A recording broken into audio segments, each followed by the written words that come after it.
G'day all. Today I've got a bit of a question in regards to the obligation ham radio operators have with this radio, the Quansheng. This is the Model 6, updated, I think bezel and everything like that, about what we should be teaching people to do and what not to do. So as a licensed ham radio operator, I've got an obligation about how I use this radio. This radio is predominantly used to be used for 2 meters and 70 centimeters.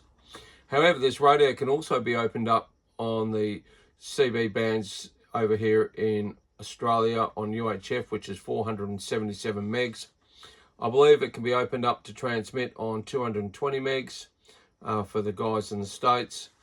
So my question is, should we be encouraging people to technically break the law and modify this radio to transmit on bands that is technically not approved to do? My thought is that we are encouraging people that are not even licensed radio operators to buy this radio. Like, it's, what is it, 40, 50 bucks Aussie, which is about, what, 30 bucks US. They can go buy this radio and they can go transmit on amateur radio bands. They can go transmit on, I don't know, depending on who does what. I think in the States, 477 megs is for emergency comms and everything. So if we can open it up to transmit on 477 here, sure as hell it can be opened up to transmit on 477 megs in the States. This is a dilemma.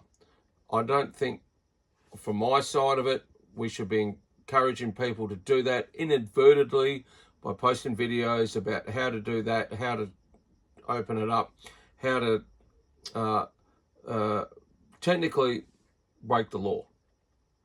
I know that you can do some mods. I think you can get another board for it, but you can receive on HF and everything like that. That's great, no problem there at all.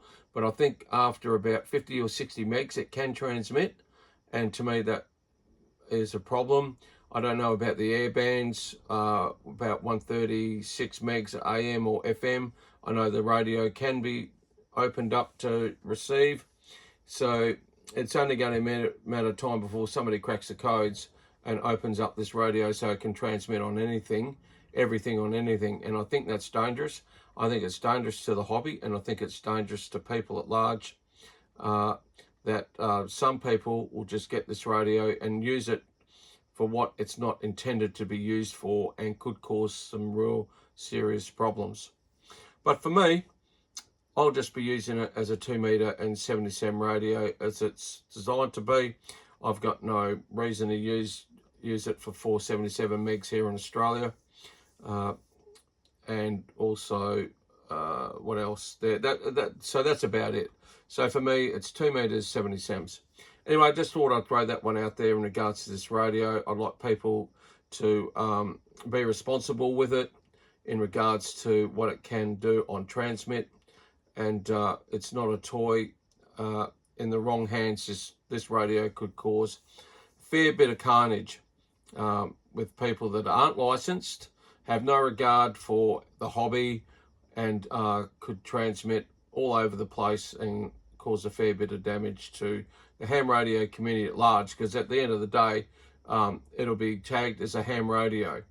That's what it is technically. It's designated and marketed as a ham radio. Anyway, I just thought I'd throw that one out there. I'd be interested in people's comments in regard to this radio, what people should and shouldn't do.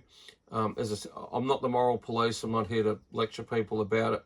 But these radios are starting to get scary now in regards to what they can and cannot do. The authorities have lost control when it comes to this radio. The world's been flooded with these cheap HT radios, and I think the checks and balances have long gone. Anyway, just thought I'd throw that one out there. Drop a comment in, just to let me think what you guys know. I'd be interested. Okay, catch us on the next one. 73's all.